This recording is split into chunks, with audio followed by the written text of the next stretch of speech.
Kung bago ka lang sa channel na to at isa kang true-blooded Aldab Nation na nagmamahal po kila Maine Mendoza at Alden Richards, tama po ang channel na pinuntahan mo, kaya consider na kitang bagong subscriber.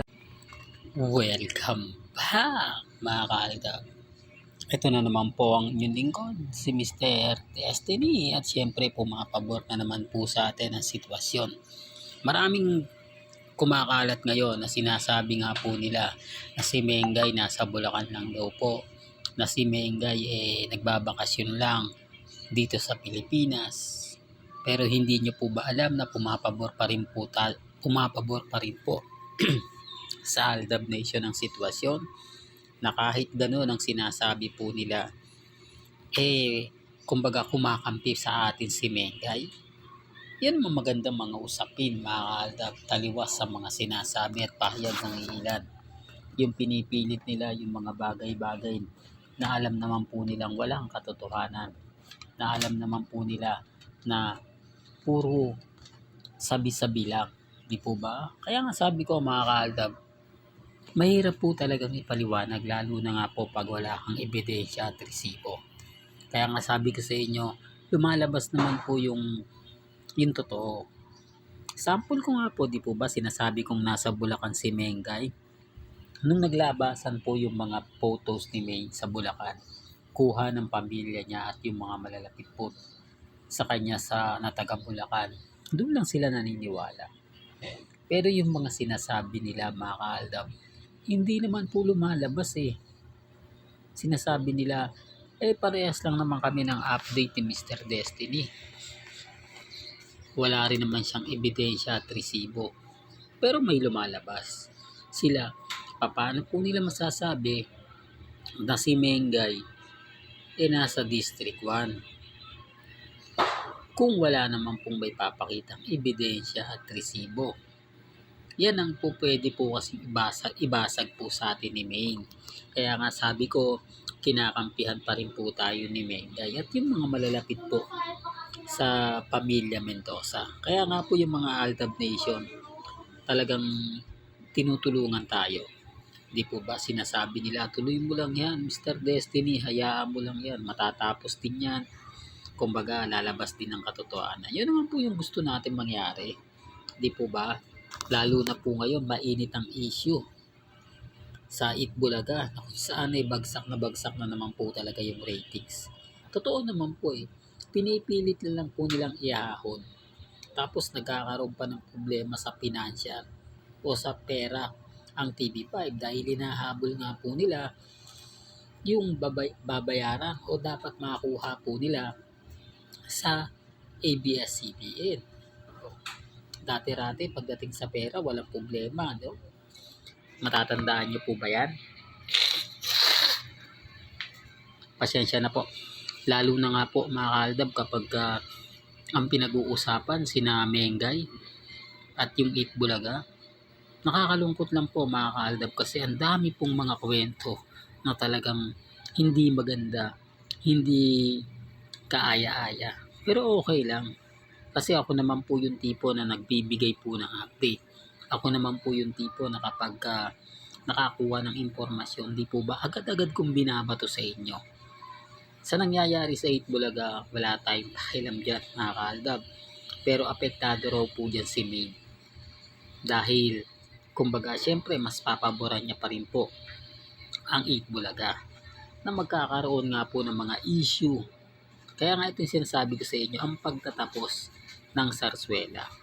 Dahil kapag ibinawi na nga po ni Congressman Arjo ang kanyang share sa Itbulaga at yung Itbulaga naman itatapusin naman ang Sarsuela bilang ganti. Di po ba? Kasi soli na yung pera Hindi na masyado makagalaw ang pamilya at ID. Dahil nga po sa mga investigasyon. At si Mengay naman po nagadamay. No? Kaya kita nyo lahat pumapabor po sa atin. Etong Pasko, nakita niyo po bang magkakasama ang pamilya Tide at pamilya Mendoza? Real talk. Di po ba? Pasensya na po kayo kung bakit nabanggit ko yan Gusto ko lang pong ipabatid o ipaalam po sa mga kritiko ni Mr. Destiny na wala po sila maipapakitang ebidensya at resibo kahit po sa Itbulaga. Di po ba? Yung bonding moment ni Mengay. Oh,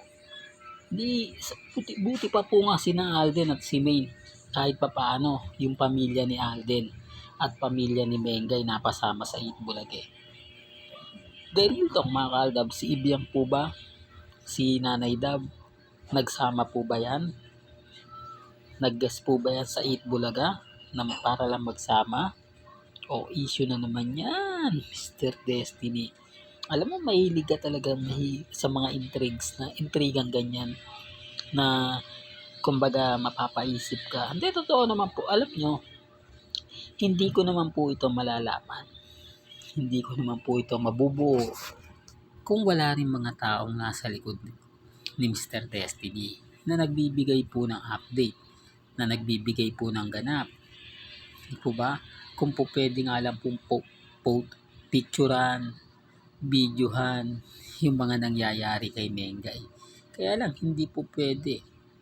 Dahil alam naman po, kapag nilabas yun, sino yung mas mapuputukan? Sino yung mas maapektuhan? Siyempre si Mengay. Sasabihin ako, two-timer pala yan, ganito ganyan. Hintayin yung matapos yung sarswela. Hintayin yung i-anunsyo mismo ng Itbulaga. Di po ba? Yung pagwawakas na kung saan sinasabi nga po yung pagwawakas ay kasabing hiwalayan na magkakaroon ng anunsyo etong 2026 na kumbaga pasisimulan na dahil nga po malamig na raw po yung pakikitungo ng pamilya Atayde, pamilya Mendoza, di po ba? Dito pa lang, adun pa lang po mararamdaman nyo na parang may mali. Mararamdaman nyo na hindi na ganong nagpapansinan. Wala nang mga ganito ganyan gaya po ng nakaraang taon. Real talk, kung Armin ka, alam mo yung pinupunto ko lalo na po kung main fanatics ka. Kasi kung subaybay mo si Mengay, ganun din po ako. Kasi ako nga po yung magiging dami. Di po ba? Kaya po yung mga nagiging komento po ng Armin, alam ko. Kasi nandun ako sa loob nila eh. Kaya nararamdaman ko yung galit at inis nila kay Arjo. Na siyempre apektado si Mengay. Kaya nga po mabibilang na lang yung Armin eh. Ito yung pagkakaiba noon kesa po dati. Siyempre hindi po ako namimilit. Sabi ko nga po sa inyo, ang dami mga naiinis. Ang daming nagagalit ngayon. At siyempre, hindi may iwasan na madadamay po si May. Na normal lang naman po yun. Kasi nga po, nasabit siya. Di po ba? Well, hanggang dito na lang po ang ating latest updates. Kaya kung gusto niyo pa po ng pinaka-latest at sariwang update, abay, tumutok lang po kayo dito po sa channel ni Mr. Destiny para updated kayo sa mga bago at sa mga latest na i-upload po natin maya-maya lang. Hanggang sa muli, salamat po sa panonood at pakikinig.